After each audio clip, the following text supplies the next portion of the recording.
नमस्कार दोस्तों, आपका स्वागत है गणित के गुरुजी यूट्यूब एजुकेशन चैनल पर। दोस्तों, आज का जो वीडियो है वह है लूसेंट की वास्तुनिष्ठ सामान्य ज्ञान पर आधारित। दोस्तों, यह लूसेंट की 2023 की न्यू एडिशन की बुक है, जिसकी सीरीज़ हमारे इस चैनल पर लगातार जारी है। दोस्तों, काफ़ी महत्वपूर्ण बुक है ये सभी एक दिवसीय गवर्नमेंट जॉब एग्जाम्स के लिए। और दोस्तों, इस बुक को किए बिना किसी भी छात्र की तैयारी अधूरी है। तो चलिए हमारे साथ इसे बिल्कुल शुरू से पूरा कीजिए और अपनी तैयारी को बेहतर कीजिए।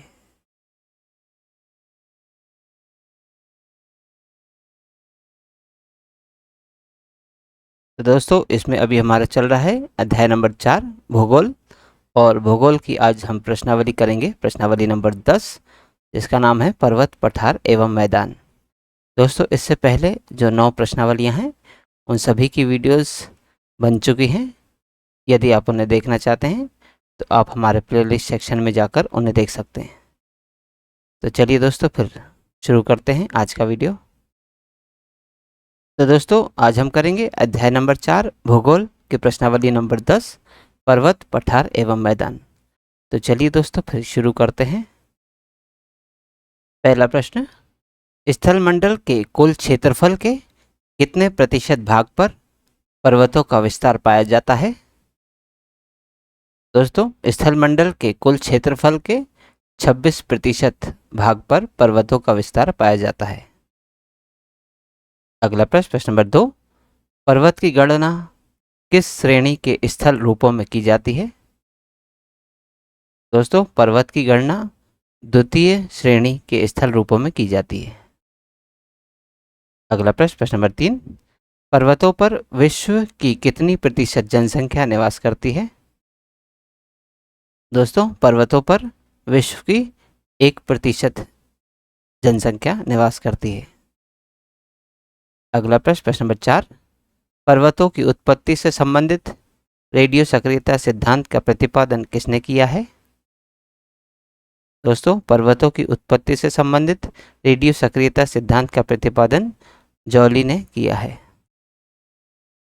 अगला प्रश्न, प्रश्न नंबर 5, पर्वत निर्माणक भूसंति सिद्धांत का प्रतिपादन किसने किया है? दोस्तों, पर्वत निर्माणक भूसंति सिद्धांत का प्रतिपादन कोबर ने किया है।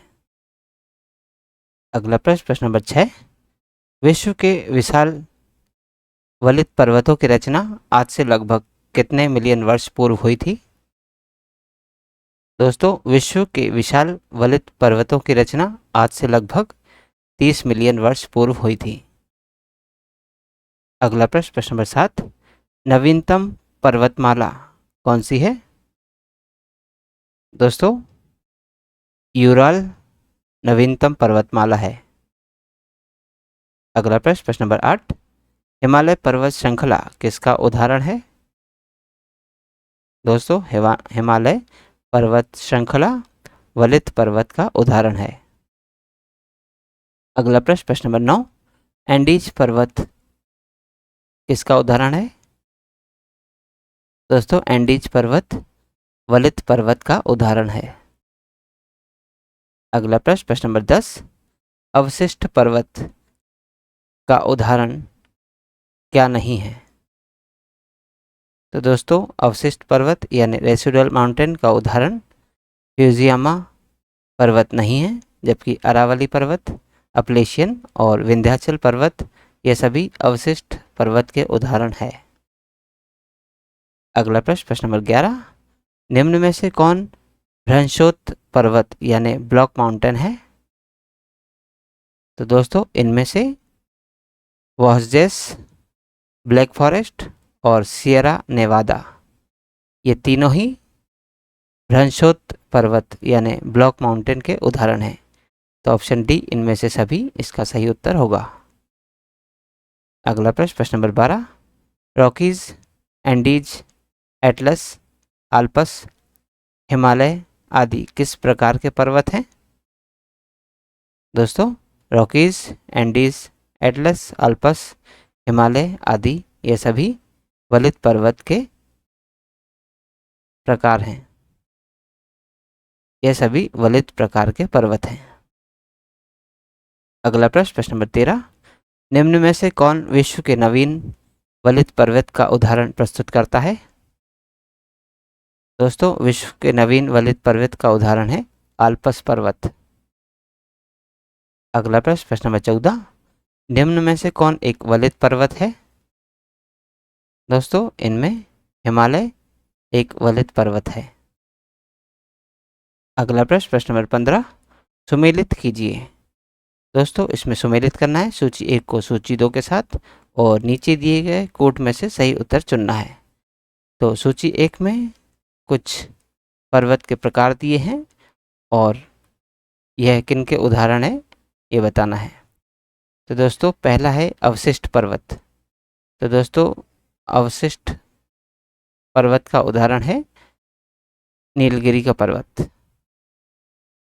नीलगिरी अवशिष्ट पर्वत का उदाहरण है। और ज्वालामुखी पर्वत, तो मोना लोआ जो है वह ज्वालामुखी पर्वत का उदाहरण है। और खंड पर्वत जो है वह ब्लैक फॉरेस्ट जो है वह खंड पर्वत का उदाहरण है। और हिमालय यह वलित पर्वत का उदाहरण है। तो ए का 2, बी का 1, सी का 3 और डी का 4। 2, 1, 3, 4 ऑप्शन डी इसमें करेक्ट आंसर होगा। अगला प्रश्न नंबर 16, हिमालय की उत्पत्ति किस भूसंधि से हुई है? दोस्तों, हिमालय की उत्पत्ति टेथिस भूसंधि से हुई है। अगला प्रश्न नंबर 17, दक्षिणी आल्प्स पर्वत श्रेणी कहाँ स्थित है? दोस्तों, दक्षिणी आल्प्स पर्वत श्रेणी न्यूजीलैंड में स्थित है। अगला प्रश्न नंबर 18, कौन सा पर्वत महाद्वीपीय जल विभाजक के रूप में जाना जाता है? तो दोस्तों, रॉकीज पर्वत जो है वह महाद्वीपीय जल विभाजक के रूप में जाना जाता है। अगला प्रश्न नंबर 19, विश्व में सबसे लंबी पर्वत श्रेणी कौन सी है? तो दोस्तों, विश्व में सबसे लंबी पर्वत श्रेणी एंडीज पर्वत श्रेणी है। अगला प्रश्न नंबर 20, ब्लैक हिल, ब्लू हिल तथा ग्रीन हिल नामक पहाड़ियाँ किस देश में स्थित हैं? दोस्तों, ब्लैक हिल, ब्लू हिल तथा ग्रीन हिल नामक पहाड़ियाँ संयुक्त राज्य अमेरिका में स्थित हैं। अगला प्रश्न नंबर 21, पॉइंट पेड्रो अथवा पेड्रोटागला निम्न में से किस देश का सर्वोच्च पर्वत शिखर है? दोस्तों, पॉइंट पेड्रो अथवा पेड्रोटागला यह श्रीलंका देश का सर्वोच्च पर्वत शिखर है। अगला प्रश्न नंबर 22, एंडीज पर्वतमाला की सर्वोच्च चोटी कौन सी है? दोस्तों, एंडीज पर्वतमाला की सर्वोच्च चोटी है एकांकगुआ। अगला प्रश्न नंबर 23, अफ्रीका का सर्वोच्च पर्वत शिखर माउंट किलिमंजारो कहाँ अवस्थित है? दोस्तों, अफ्रीका का सर्वोच्च पर्वत शिखर माउंट किलिमंजारो यह तंजानिया में अवस्थित है। अगला प्रश्न नंबर 24, उत्तर अमेरिका की सर्वोच्च पर्वत चोटी कौन सी है? दोस्तों, उत्तर अमेरिका की सर्वोच्च पर्वत चोटी माउंट मैकिनले है। अगला प्रश्न नंबर 25, सूची 1 को सूची 2 के साथ सम्मिलित करना है। सूची 1 और सूची 2 दिए गए हैं और इनमें से कूट में से सही उत्तर चुनना है। तो दोस्तों, सूची 1 में कुछ पर्वतों के नाम दिए हैं और सूची 2 में वह किस तरह का पर्वत है यह बताना है। तो सबसे पहले अरावली पर्वत श्रेणी जो है वह अवशिष्ट पर्वत का उदाहरण है। ब्लैक फॉरेस्ट ब्लॉक पर्वत का उदाहरण है। माउंट कोटोपेक्सी यह ज्वालामुखी पर्वत का उदाहरण है। और आल्प्स पर्वत जो है वह एक वलित पर्वत का उदाहरण है। तो दोस्तों, इसमें ए का 2, बी का 4, सी का 1 और डी का 3 है। तो 2, 4, 1, 3 ऑप्शन बी इसमें करेक्ट आंसर होगा। अगला प्रश्न नंबर 26, सूची 1 को सूची 2 से सुमेलित कीजिए तथा सूची के नीचे दिए गए कूट से सही उत्तर का चयन कीजिए। दोस्तों सूची 1 और सूची 2 को सम्मिलित करना है और नीचे दिए गए कूट का सही उत्तर देना है। तो सूची 1 में कुछ पर्वतों के नाम हैं और सूची 2 में वह किस देश में स्थित है, हमें ये बताना है। तो दोस्तों सबसे पहले एटलस पर्वत जो है वह मोरक्को देश में स्थित है। किलिमंजारो पर्वत यह तंजानिया में स्थित है। चिम्बरोजो पर्वत जो है वह इक्वाडोर में स्थित है और पायरेंजी पर्वत जो है वह फ्रांस स्पेन में स्थित है। तो दोस्तों ए का 4 है, बी का 3, सी का 2 और डी का 1। तो 4, 3, 2, 1 ऑप्शन ए इसमें करेक्ट आंसर होगा। अगला प्रश्न नंबर 27, फ्रांस तथा स्पेन के बीच सीमा बनाने वाला पर्वत कौन सा है? दोस्तों फ्रांस तथा स्पेन के बीच सीमा बनाने वाला पर्वत है पेरिनीज पर्वत। अगला प्रश्न नंबर 28, यूरोप में आल्प्स, उत्तरी अमेरिका में रॉकीज तथा दक्षिण अमेरिका में एंडीज किसका उदाहरण है? तो दोस्तों यूरोप में आल्प्स, उत्तरी अमेरिका में रॉकीज तथा दक्षिण अमेरिका में एंडीज ये सभी वलित पर्वत के उदाहरण हैं। अगला प्रश्न नंबर 29, निम्नांकित में से कौन सा सम्मिलित नहीं है? तो दोस्तों इनमें कुछ जोड़े दिए गए हैं, एक तरफ पर्वत शिखर के नाम और दूसरी तरफ महाद्वीप। तो कौन सा पर्वत शिखर किस महाद्वीप में स्थित है, नहीं है, ये बताना है। तो दोस्तों सबसे पहले देखते हैं अपन किलिमंजारो पर्वत शिखर, यह अफ्रीका महाद्वीप में है स्थित है, ये बिल्कुल सही है। माउंट मैकिनले पर्वत शिखर जो है वह उत्तरी अमेरिका में स्थित है, ये भी बिल्कुल सही है। एकानगुआ पर्वत शिखर जो है वह दक्षिण अमेरिका महाद्वीप में स्थित है, ये भी सही है। लेकिन एल्ब्रूस पर्वत शिखर जो है यहाँ पर एशिया दिया गया है, जबकि यह यूरोप महाद्वीप में स्थित है। तो इसमें सी जो है वह सम्मिलित नहीं है, इसलिए ऑप्शन सी इसमें करेक्ट आंसर होगा। अगला प्रश्न नंबर 30, निम्न में से कौन सी पर्वत श्रृंखला विश्व में सबसे बड़ी है? तो दोस्तों इनमें एंडीज पर्वत श्रृंखला विश्व में सबसे बड़ी है। अगला प्रश्न नंबर 31, स्थल मंडल के कुल क्षेत्रफल के कितने प्रतिशत भाग पर पठार का विस्तार पाया जाता है? दोस्तों स्थल मंडल के कुल क्षेत्रफल के 33% भाग पर पठार का विस्तार पाया जाता है। अगला प्रश्न नंबर 32, पठारी क्षेत्रों में विश्व की कितनी प्रतिशत जनसंख्या निवास करती है? दोस्तों पठारी क्षेत्रों में विश्व की 9% जनसंख्या निवास करती है।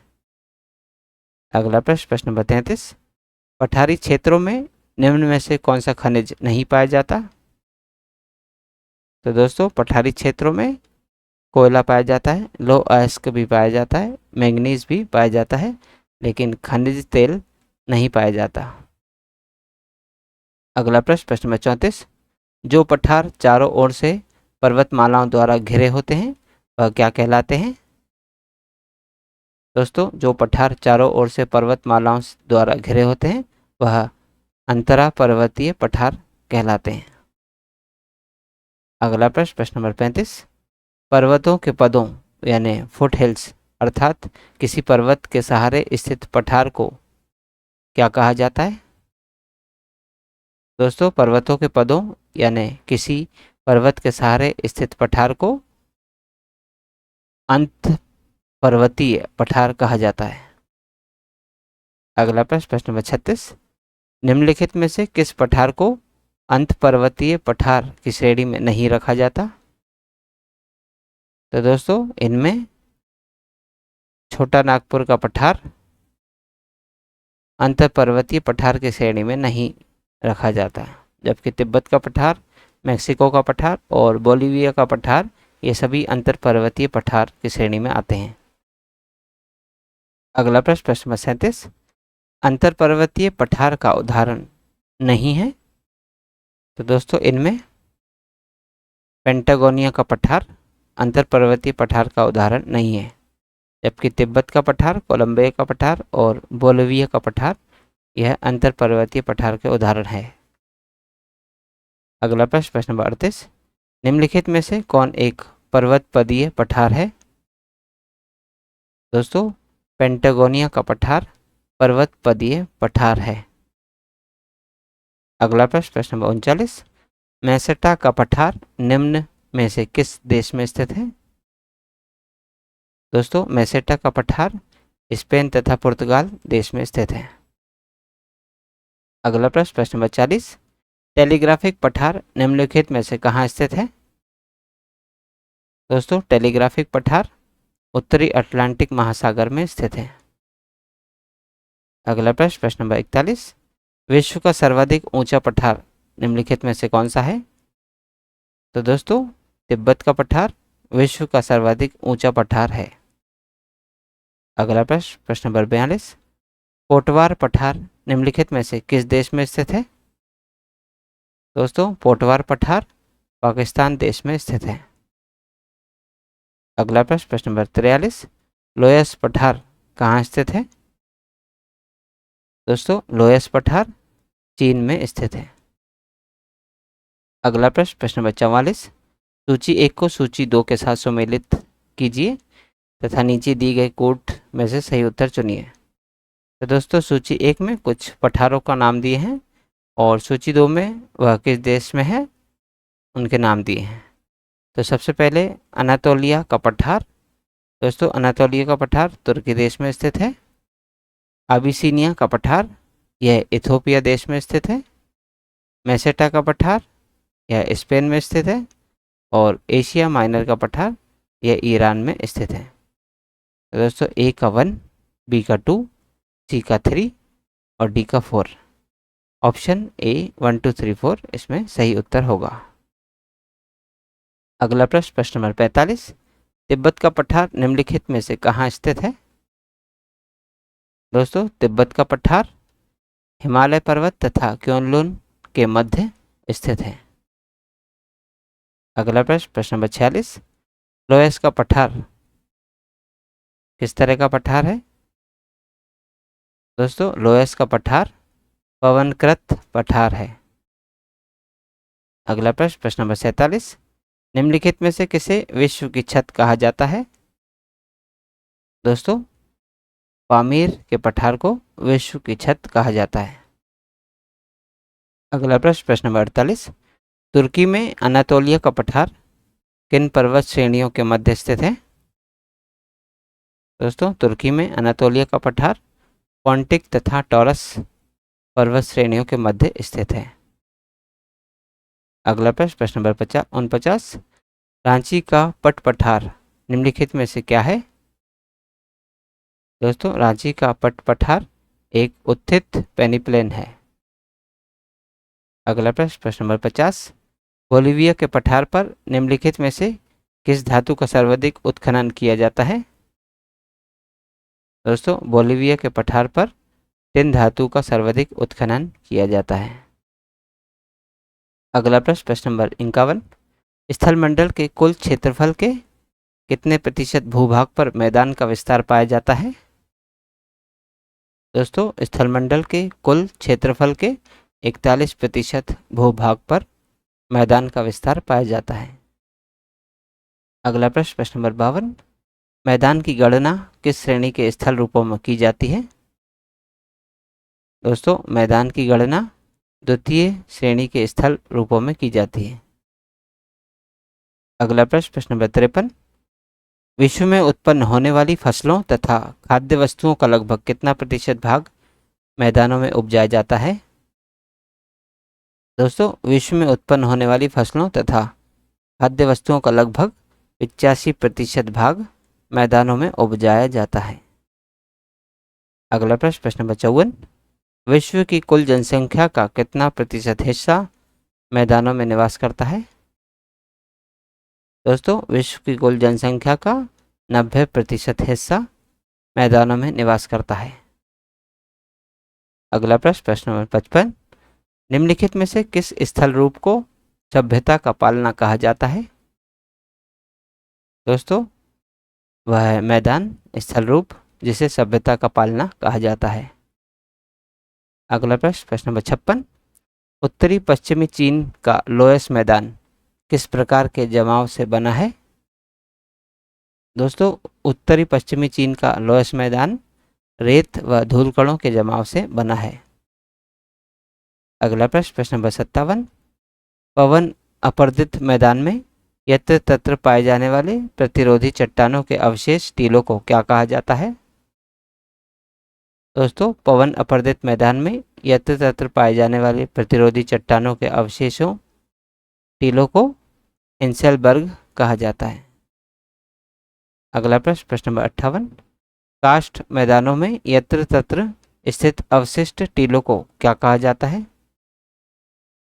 दोस्तों, कास्ट मैदानों में यत्र तत्र स्थित अवशिष्ट टीलों को ह्यूमस कहा जाता है।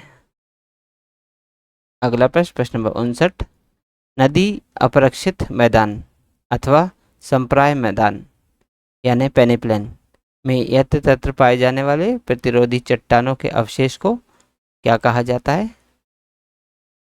दोस्तों, नदी अपरक्षित मैदान अथवा संप्राय मैदान यानी पेनिप्लेन में यत्र तत्र पाए जाने वाले प्रतिरोधी चट्टान के अवशेष को मोनेडनॉक कहा जाता है। अगला प्रश्न नंबर 60, संप्राय मैदान यानी पेनिप्लेन का निर्माण किस क्रिया द्वारा होता है? दोस्तों, संप्राय मैदान यानी पेनिप्लेन का निर्माण नदी द्वारा होता है। अगला प्रश्न नंबर 61, पेडिप्लेन मैदान का निर्माण किस क्रिया द्वारा होता है? दोस्तों, पेडिप्लेन मैदान का निर्माण पवन के द्वारा होता है। अगला प्रश्न नंबर 62, निम्नलिखित में से किस देश में लोयस के मैदान नहीं पाए जाते? दोस्तों, इनमें कंबोडिया देश में लोयस के मैदान नहीं पाए जाते, जबकि न्यूजीलैंड, यूक्रेन और अर्जेंटीना में लोयस के मैदान पाए जाते हैं। अगला प्रश्न नंबर 63, निम्नलिखित पर्वतों में से कौन सा जर्मनी में अवस्थित है? दोस्तों, ब्लैक फॉरेस्ट पर्वत यह जर्मनी में अवस्थित है। अगला प्रश्न नंबर 64, पेनाइन जो कि यूरोप में है, अल्पेशियन जो अमेरिका में तथा अरावली भारत में, यह किसके उदाहरण है? तो दोस्तों, पेनाइन यूरोप का पेनाइन, अमेरिका का अपलेशियन और भारत का अरावली, यह सभी पुरानी पर्वत श्रृंखलाओं के उदाहरण हैं। अगला प्रश्न नंबर 65, निम्नलिखित पर्वतों में से कौन राइन नदी के किनारे अवस्थित है? दोस्तों, इनमें से ब्लैक फॉरेस्ट पर्वत राइन नदी के किनारे अवस्थित है। अगला प्रश्न नंबर 66, पर्वतों के उन प्राकृतिक अंतरालों को क्या कहा जाता है जो मार्ग बन जाते हैं? दोस्तों, पर्वतों के उन प्राकृतिक अंतरालों को दर्रा कहा जाता है जो मार्ग बन जाते हैं। अगला प्रश्न नंबर 67, कौन सा सबसे ऊंचा पर्वत है? तो दोस्तों, सबसे ऊंचा पर्वत माउंट एवरेस्ट है। अगला प्रश्न नंबर 68, एंडीज पर्वत श्रृंखला किस महाद्वीप में स्थित है? दोस्तों, एंडीज पर्वत श्रृंखला दक्षिण अमेरिका महाद्वीप में स्थित है। तो दोस्तों, आज की इस प्रश्नावली में कुल 68 प्रश्न थे जो हमारे द्वारा पूर्ण कर लिए गए हैं। दोस्तों, यदि आप इस वीडियो का PDF प्राप्त करना चाहते हैं तो आप हमारे टेलीग्राम चैनल से जुड़ सकते हैं। दोस्तों, हमारे टेलीग्राम चैनल में इस YouTube चैनल के सभी वीडियोज़ के PDF मुफ्त में अवेलेबल है, तो आज ही जाइए और तुरंत ज्वाइन कीजिए और सभी वीडियोज़ के PDF को मुफ्त में डाउनलोड कीजिए और अपनी तैयारी को बेहतर कीजिए। और दोस्तों, यदि आप इस YouTube चैनल पर नए हैं तो चैनल सब्सक्राइब कर लीजिए, वीडियो को लाइक किया कीजिए तथा इसे अन्य लोगों के साथ भी शेयर कीजिए। दोस्तों, मिलते हैं अगले वीडियो में अगली प्रश्नावली के साथ। तब तक के लिए नमस्कार।